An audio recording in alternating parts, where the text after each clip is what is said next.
नमस्कार दोस्तों, मैं मिथिलेश कुमार। दोस्तों आज हम बताएंगे नक्शा में कोई भी त्रिभुजाकार जो प्लॉट बना हुआ रहता है उस प्लॉट को हम कैसे मापेंगे और साथ ही उसका जो एरिया निकलेगा यानी कि उस प्लॉट का जो त्रिभुजाकार प्लॉट बना हुआ है उसका जो संपूर्ण एरिया निकलेगा यानी कि क्षेत्रफल जो निकलेगा और उस क्षेत्रफल को कैसे डिसमिल और कट्ठा धूर में बदलेंगे। दोस्तों यदि आप मेरे चैनल पर पहली बार आए हैं तो चैनल को सब्सक्राइब कर ले। दोस्तों इस चैनल पर हम भूमि संबंधित महत्वपूर्ण जानकारी आप लोगों के साथ हमेशा शेयर करते रहते हैं। और साथ ही दोस्तों यदि आपको भूमि संबंधित कोई भी क्वेश्चन पूछना हो तो आप हमें कमेंट बॉक्स में पूछ सकते हैं। तो चलिए दोस्तों हम बतलाते हैं जो कोई भी प्लॉट जो त्रिभुजाकार बना हुआ रहता है उसको आप किस तरह से नक्शा पर पैमाइश कीजिएगा और कट्ठा धूर और डिसमिल कैसे निकालिएगा। तो चलिए दोस्तों पहले एग्जाम्पल के तौर पर हम एक रोड बना देते हैं।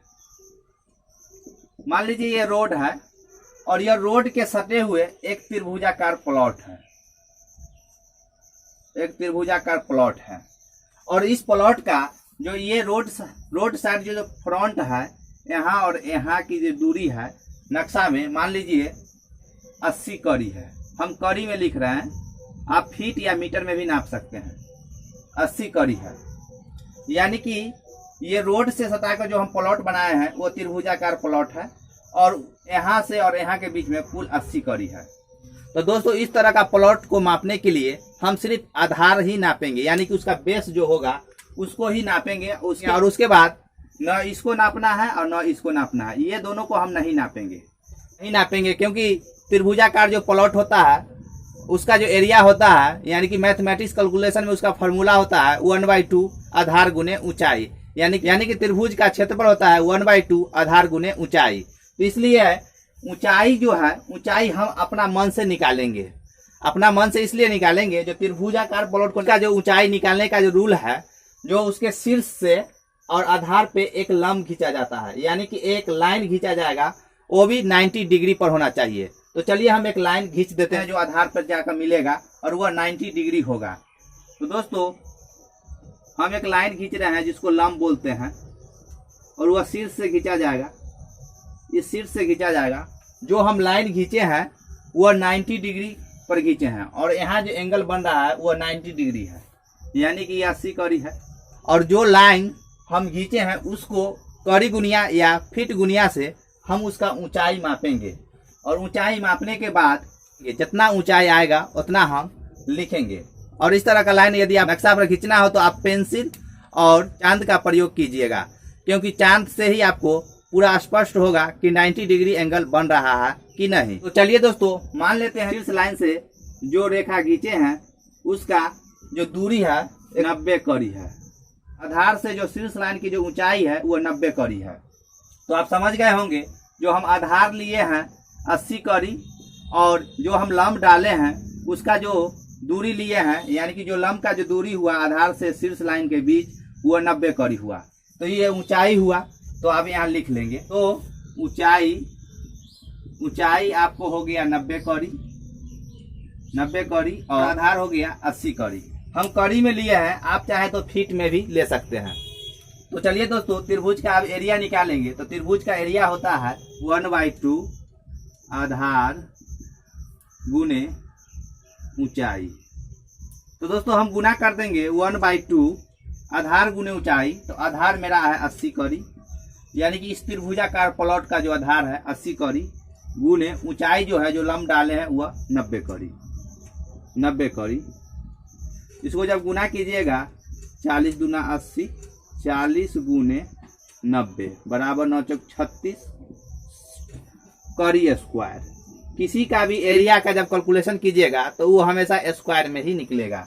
तो जो हम कैलकुलेशन किए हैं यानी कि इस प्लॉट का जो है कुल एरिया मेरा 3600 वर्ग कड़ी आया।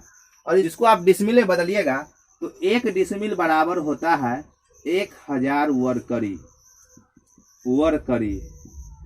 कड़ी। और यह 1000 वर्ग कड़ी कैसे आता है इस पर हम एक वीडियो बना चुके हैं, आप देख लीजिएगा तो आपका कॉन्सेप्ट क्लियर हो जाएगा जो 1 डिसमिल बराबर 1000 वर्ग कड़ी कैसे आता है। तो चलिए कुल एरिया में हम 1 डिसमिल का वैल्यू से भाग दे देंगे तो हमें कुल डिसमिल निकल जाएगा।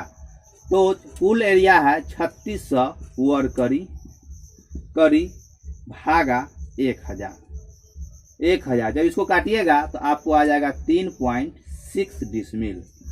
आप यानी कि जो प्लॉट हम मापे हैं उसका जो कुल एरिया है डिसमिल में 3.6 डिसमिल है। और 3.6 डिसमिल को अगर आप कट्ठा धूर में बदलना चाहते हैं तो कट्ठा धूर का जो पैमाइश होता है वो लग्घी के हिसाब से होता है। चलिए हम 5 हाथ का लग्घी से बना देते हैं। जहाँ 5 हाथ का लग्घी चलता है, जहाँ 5 हाथ का लग्घी चलता है वहाँ 1 डिसमिल बराबर होता है 7.744 धूर। जहाँ 5 हाथ का लग्घी का पैमाइश से कट्ठा धूर निकलता है वहाँ 1 डिसमिल में 7.744 धूर होता है। तो दोस्तों आप समझ गए होंगे, जब 1 डिसमिल का मान आपको मालूम हो गया, जो 1 डिसमिल में 7.744 धूर होता है, तो हमारा जो इस प्लॉट का कुल एरिया जो है डिसमिल में 3.6 डिसमिल निकला है। तो हमको 3.6 डिसमिल में 7.744 से गुना कर देंगे तो हमको धूर में आ जाएगा। हम यह गुना इसलिए किए हैं, जो 1 डिसमिल का वैल्यू 7.744 धूर होता है, तो हमारा कुल डिसमिल जो है 3.6 डिसमिल है। तो चलिए इसको गुना करेंगे तो हमको आ जाएगा 27.8784 धूर। धूर मालूम हो गया तो कट्ठा आप लोग अच्छी तरह जानते होंगे, जो 20 धूर बराबर होता है, 20 धूर बराबर होता है 1 कट्ठा। तो आप इसको मुजबानी भी कट्ठा धूर में बदल सकते हैं। अगर 20 धूर बराबर 1 कट्ठा तो 27 धूर में से 20 धूर निकाल लीजिए। तो 20 धूर जो खनिया निकालिएगा तो 1 कट्ठा लिखिएगा, 1 कट्ठा, और उनने बच गया 7, तो 7 धूर हो जाएगा। और उसके बाद दशमलव है, 0.8784 धूर हुआ। और कट्ठा में 1 कट्ठा 7.8784 धूर आया है। तो ये जो धूर आया है, यानी कि सर्वे रूल के हिसाब से जो खनिये पॉइंट के बाद 60 अगर आता है तो उसको हम 1 मानते हैं।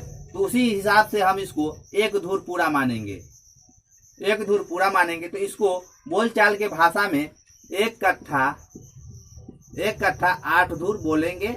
लेकिन सर जमीन पर प्लॉट को जब पैमाइश करेंगे और एरिया कुल निकालेंगे तो उस जगह पर हम इतना ही धूर में इसको पूरा एरिया के कन्वर्ट करेंगे और उसको बांटना होगा। तो कुल इतना ही एरिया पर हम बांटेंगे। 1 कट्ठा 7.8784 धूर पर ही पूरा एरिया को बांटेंगे। और लेकिन बोलचाल की भाषा में इसको बोलेंगे 1 कट्ठा 8 धूर। तो आप समझ गए होंगे, जो कोई भी त्रिभुजाकार प्लॉट है उसको हम एरिया, कट्ठा, धूर, डिसमिल कैसे निकालते हैं, ये आप इस वीडियो से समझ गए होंगे। तो दोस्तों यह वीडियो आपको कैसा लगा आप हमें कमेंट बॉक्स में बता सकते हैं। साथ ही दोस्तों इस चैनल के माध्यम से बहुत जल्द हम अमानत का क्लास यानी कि भूमि जानकारी का क्लास ऑनलाइन शुरू करने वाले हैं। दोस्तों चैनल को सब्सक्राइब करना ना भूले। तो चलिए दोस्तों, वीडियो देखने के लिए बहुत बहुत धन्यवाद।